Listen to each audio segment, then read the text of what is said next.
Hey guys, and welcome back to another What's for Dinner video. Yes, I'm coming to you from the couch. I'm editing and realized I did not have an intro, so I decided to just film one from where I was. But this video has some really delicious recipes. I hope that you enjoy it. Let's get started. Tonight we're gonna make a really easy sheet pan meal. I've got some chicken breast and some potatoes and carrots. They're all cut up here, peeled and diced up. We're gonna do a maple mustard type of sauce, glaze, whatever you want to call it. I have a sheet pan preheating in the oven right now at 425 degrees. So the pan will be nice and hot. Let's go ahead and make our sauce.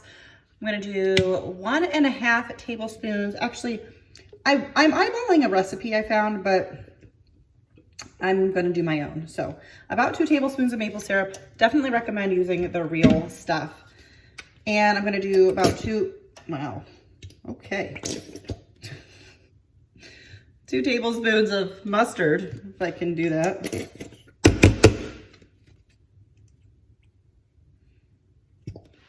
I'm using a spicy brown mustard, but you could just use yellow mustard. Just trying to see where else I may have some mustard. You can use whatever mustard you want. And if you don't have real maple syrup, I'm sure you can use the other stuff, but it's just not the same. We're gonna use, that's the wrong spice.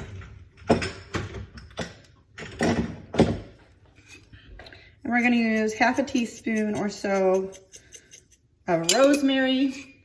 The oven is preheated. And then I'm also gonna add in, half a teaspoon or so of salt. I'm just gonna give this a little mix to combine. We're probably gonna make more of this in just a second for the chicken, but we're gonna toss our veggies in this. Probably could have just used my spatula to mix that. So I probably should have done my veggies in a little bit of a bigger bowl, but we're gonna just transfer them to here. I didn't fully think this through ahead of time. I'm gonna use avocado oil. Kind of hard to toss it in this bowl, but we're gonna give it a light toss, and then we're gonna toss it some more in here and coat these veggies in the the maple mustard. You could also use honey. I think that would be also really good. Try to cut the veggies decently small. I mean, the carrots are long, but I try to not leave them too thick so that they don't take too long to cook. All right, we're gonna set this aside and get our chicken. All right, I've got my preheated sheet pan. We're gonna put down some parchment paper. I'm hoping I can fit all of this in one pan. I may have to do 2 pans because I don't wanna overcrowd it, but we're just gonna see. I got some chicken thawing here. Grab some paper towels so we can pat them dry as I pull them out. These are bone-in, skin-on chicken breasts, and I'm just going to pat them dry. And then what I'm going to do is just put a little bit, I made more of the sauce, about half the amount that I made for the veggies. So about 1 tablespoon of maple syrup, 1 tablespoon of mustard, and then a little bit of salt and rosemary. And I just brushed some of that on the skin side, and we're going to put it skin side down on this pan. You could use like a basting brush too, but I'm just using a spoon. Now I'm just going to put the rest of this on the underside. We are going to flip the chicken halfway through, and we can always season them at that time too. All right, now we're just going to add our veggies on the sheet pan here. Just kind of throughout, but you don't want to overcrowd your pan if you can help it. Potatoes always look so massive when you cut them up into pieces. I only did one large-ish potato and like 1 small potato, but it looks like so much when they're cut up in itty bitty pieces.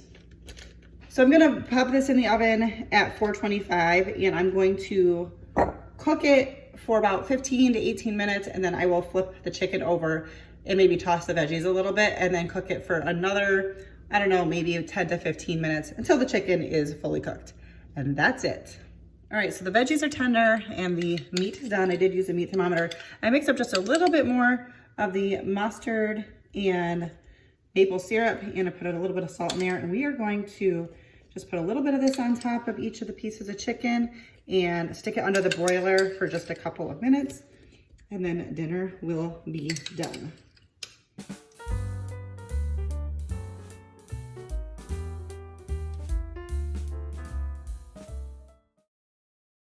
For dinner tonight, we're gonna be making a Boston pork butt. We're gonna have pulled pork sandwiches, but this is gonna give us enough pulled pork for some leftovers, so I'm gonna use this in a couple different meals.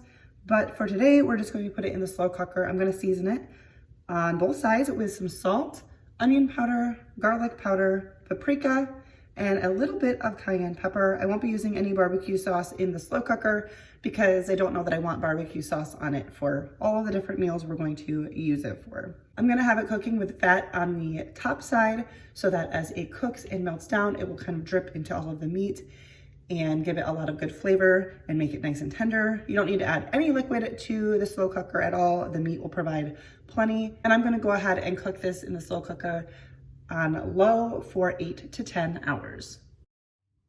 All right, it is many hours later. The pork is just about done. It's still sitting in the crock pot. I cut up some carrots for me. I'm just gonna have with dip for my vegetable because my husband wanted Brussels sprouts. And I'm not a Brussels sprout fan, but I thought I would make those for him. I could have had a salad or steamed up some broccoli, but that just sounded good to me. So all I'm going to do is slice the ends off and then slice them in half. I'm gonna toss them in a bowl. I've made Brussels sprouts for him before with a little bit of a, I don't remember what it was. I had some type of glaze on it that he really liked. But I asked him what he wanted me to do and he said, just find a simple recipe. So that's what we're doing. It's very simple. I don't even know if it's a recipe. Well, I mean, I found it online as a recipe. So, but it's very simple. I'm assuming the ones that fall off, you just don't use, right? I mean, I guess you could. Then they're gonna get, I imagine that if it was just a single leaf on the pan in the oven, it would end up like burnt or whatever. So I don't know.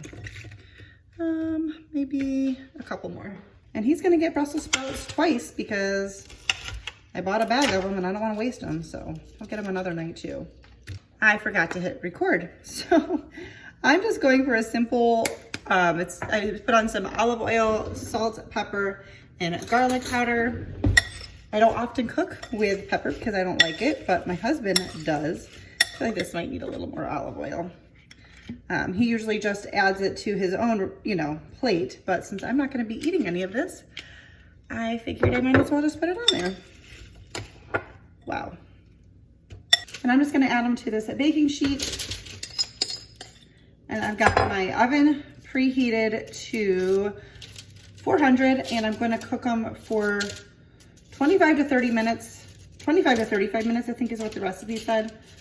I'm just using my hands after all, trying to lay them all flat.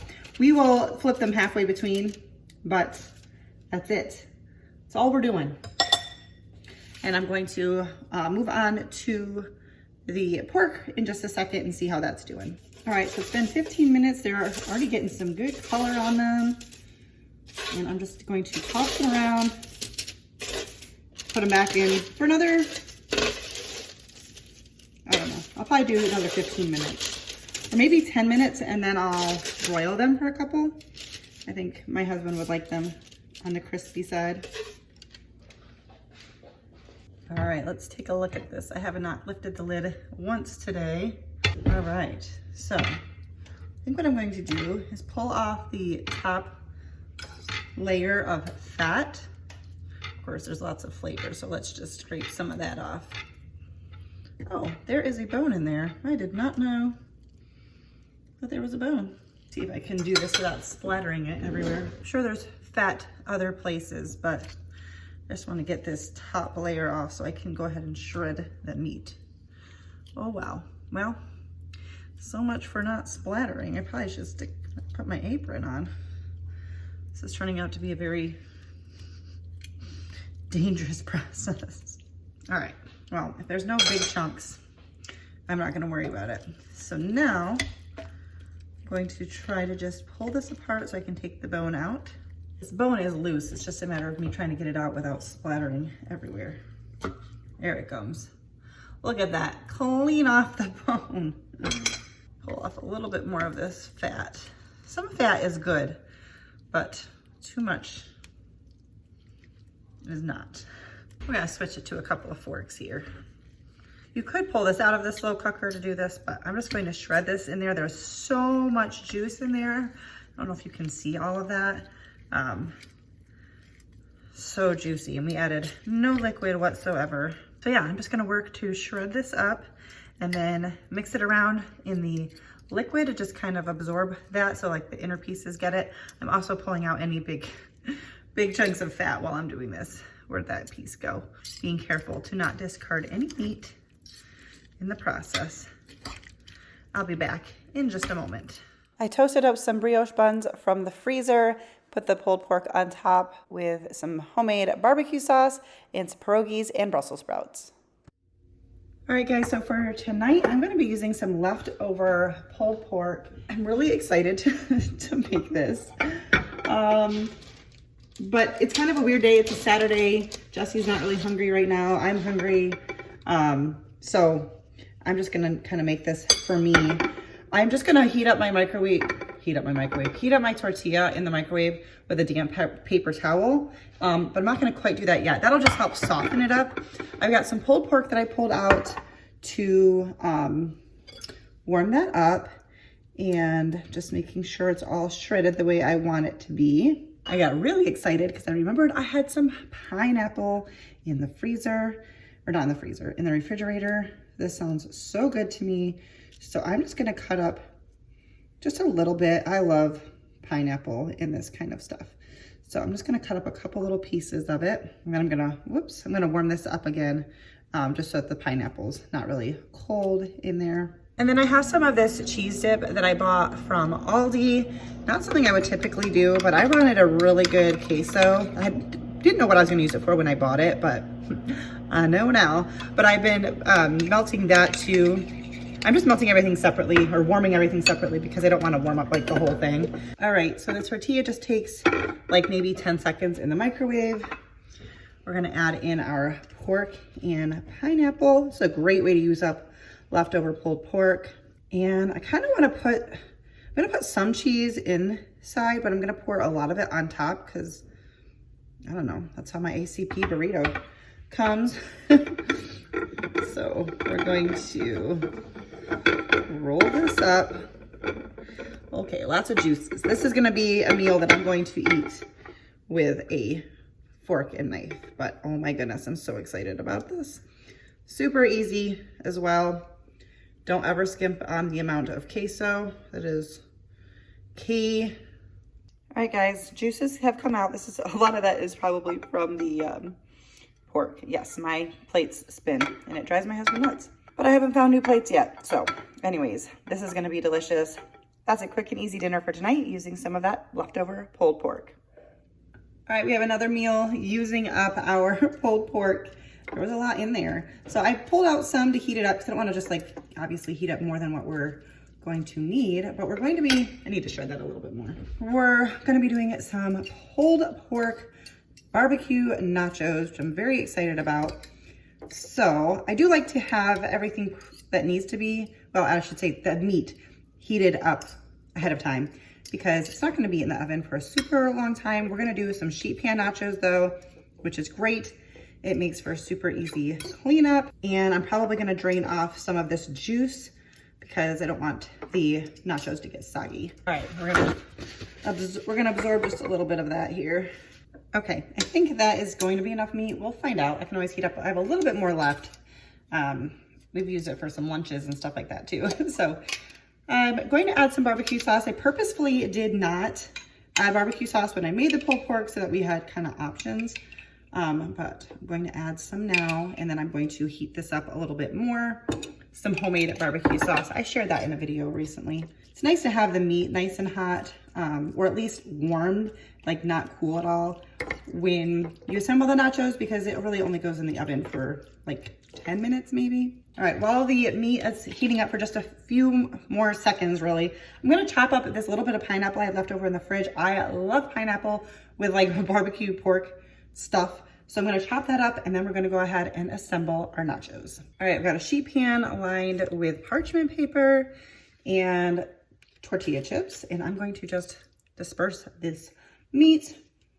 I'm gonna just be careful, like there's still more liquid that kind of showed up. So I'm just gonna kind of get rid of that as I go here. And I'm using my hands, I'm using my fingers because, well, I wanna make sure it's like nice and distributed because The best thing with nachos is when you have goodness on every single bite.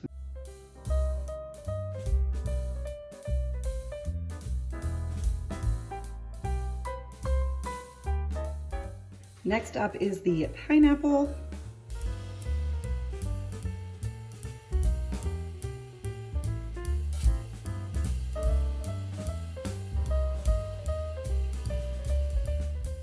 I'm gonna sprinkle on some cheese. This is Monterey.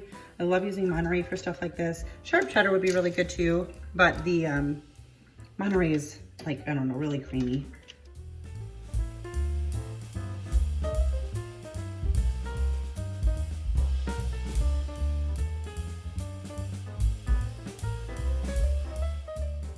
I'm just gonna drizzle a little bit more barbecue sauce on top.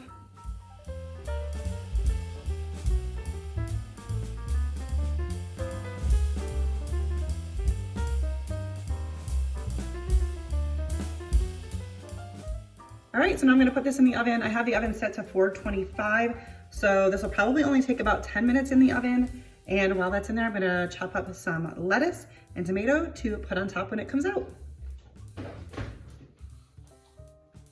All right, top that with a little bit of a lettuce and tomato. Very little tomato on my side, and we'll eat it right off the sheet pan. Great way to use leftover pulled pork. And that's gonna wrap up today's video. If you liked it, please give it a thumbs up. That helps me out so very much. And if you're new here and you're not yet subscribed, or you're not new and you're not yet subscribed, please make sure you do so before you leave. I'd love it if you were part of my YouTube family, and I'll see you in the next one. Bye guys.